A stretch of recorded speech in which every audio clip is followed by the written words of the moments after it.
2022 में जब चुनाव हो रहे थे, कांग्रेस के लोग क्या कह रहे थे? इनके एक पूर्व मुख्यमंत्री कह रहे थे कि अभी मैं देख रहा था 2 दिन पहले, यहीं से उनका बयान आ रहा था कि पुष्कर धामी शंकराचार्य बन बैठे हैं। भाइयों बहनों, केदारनाथ की शिला दिल्ली में स्थापित करने गए थे।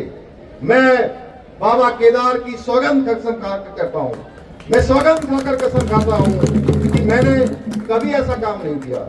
ये सिर्फ कांग्रेस की झूठी अफवाह है। हम तो यात्रा को बढ़ाने के लिए लगे हुए हैं। हाँ, दिल्ली में बसे हुए कुछ उत्तराखंड वासियों ने, कुछ प्रवासियों ने मुझे दिल्ली में एक मंदिर के उद्घाटन के लिए बुलाया था, परंतु जैसे ही हमें यह एहसास हुआ कि उन लोगों ने इस मंदिर का नाम केदारनाथ मंदिर रखा है, हमने तुरंत मंत्रिमंडल की बैठक बुलाई और मंत्रिमंडल की बैठक बुलाकर हमने एक सख्त प्रावधान कर दिया, मंत्रिमंडल में पारित कर दिया कि कोई भी हमारे 4 धामों के नाम से कहीं कोई इस प्रकार के मंदिर नहीं बना पाएगा, 4 धामों का कोई उपयोग नहीं कर पाएगा। भाइयों बहनों, हमने सुनिश्चित किया केदारनाथ, बद्रीनाथ, गंगोत्री और यमुनोत्री के नाम से कोई भी मंदिर या ट्रस्ट नहीं बनेगा। अगर किसी ने 4 धाम के नाम से ये मंदिर बनाने की कोशिश की, ट्रस्ट बनाने की कोशिश की, उसके खिलाफ कठोर कार्रवाई की जाएगी। आज ये जो कांग्रेस के लोग हैं, ये जो झूठी अफवाह फैला रहे हैं, उनसे मैं पूछना चाहता हूं, आज इस मंच से मैं पूछना चाहता हूं कि फरवरी 2015 में जब हरीश रावत जी ने मुख्यमंत्री रहते हुए और गणेश गोतियाल जी ने बीकेटीसी के चेयरमैन रहते हुए मुंबई के बसई में बद्रीनाथ मंदिर का निर्माण हुआ था कि नहीं हुआ था, वो बताएं लोगों को। उनको बताना चाहिए कि इसमें सच्चाई क्या है, उस समय क्या मंदिर बना था कि नहीं बना था। मैं बाबा केदार के इस मंच से कोई झूठी बात नहीं बोलना चाहता हूं, उनसे पूछना चाहिए उस मंदिर के शिलान्यास में क्या हरीश रावत जी मौजूद थे कि नहीं थे। आप सभी को पता है ऐसा हुआ था, लेकिन तब ये कांग्रेस के नेता, ये कांग्रेस के पदाधिकारी, उनके कार्यकर्ता कहां गए थे भैया, कहां सो गए थे उस समय। हमने तो बड़ा कानून बना दिया, ऐसे लोगों के लिए उन्होंने उस समय कोई कानून क्यों नहीं बनाया। किसी मंच पर आकर बोले, ये कोई कहने की बात नहीं है कि मैं यहाँ से कोई बात गलत नहीं बोल रहा हूँ, कोई चुनाव का समय है। देखिए भाई, हमारे पत्रकार मित्रों, आप लोग भी नोट कर लीजिए, मैं जो भी बोल रहा हूँ, मैं 31 तारीख को, 31 जुलाई को यहाँ आपदा आई थी पूरी केदार घाटी में, और दिन में 12 बजे मैं आपके बीच में उपस्थित हो गया था। उससे पहले हमारे विधायक यहाँ पर शक्तिलाल जी बैठे हैं और सतपाल महाराज जी मेरे साथ थे, आदरणीय भरत चौधरी जी मेरे साथ थे। कहां चले गए?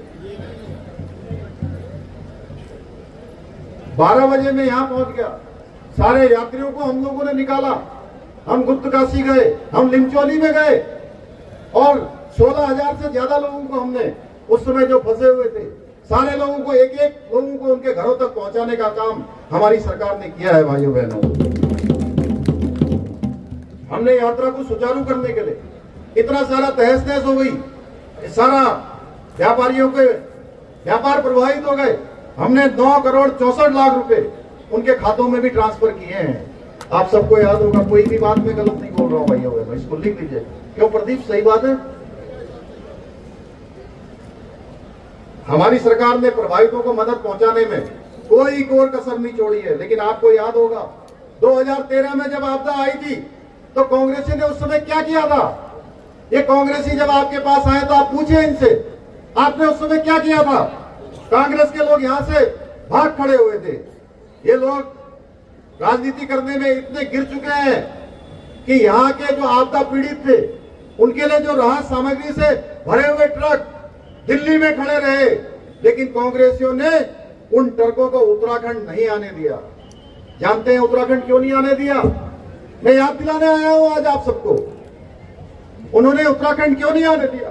क्योंकि वो अपने शहजादे राहुल गांधी विदेश गए हुए थे घूमने के लिए, उनका इंतजार कर रहे थे। भाइयों बहनों, यहाँ आपदा पीड़ित भूखे प्यासे परेशान हो रहे थे और ये अपने शहजादे का इंतजार कर रहे थे। भाइयों बहनों, और उस समय जब कैग की रिपोर्ट आई, कैग की रिपोर्ट चीख चीख कर कह रही है कि अगर कांग्रेस सरकार के आपदा प्रबंधन और राहत कार्यों की प्रक्रिया इतनी धीमी नहीं होती तो उस समय हजारों लोगों को, उनकी जान को बचाया जा सकता था। भाइयों बहनों, इतना ही नहीं, उस समय जब उत्तराखंड के लोग संकट में थे तब भी कांग्रेस ने भ्रष्टाचार करने में भी कोई कमी नहीं छोड़ी।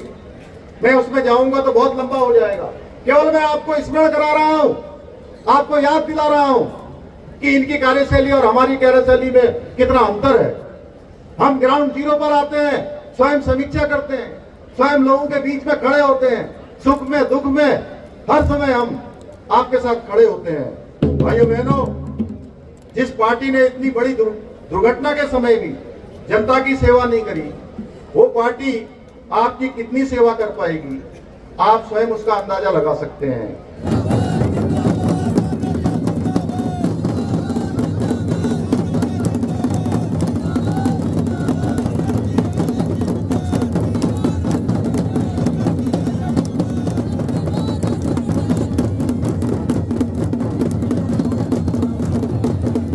लंबे हाथ है हमारे कानून के फोटो खींचो भाई भाई भाई भाई भाई भाई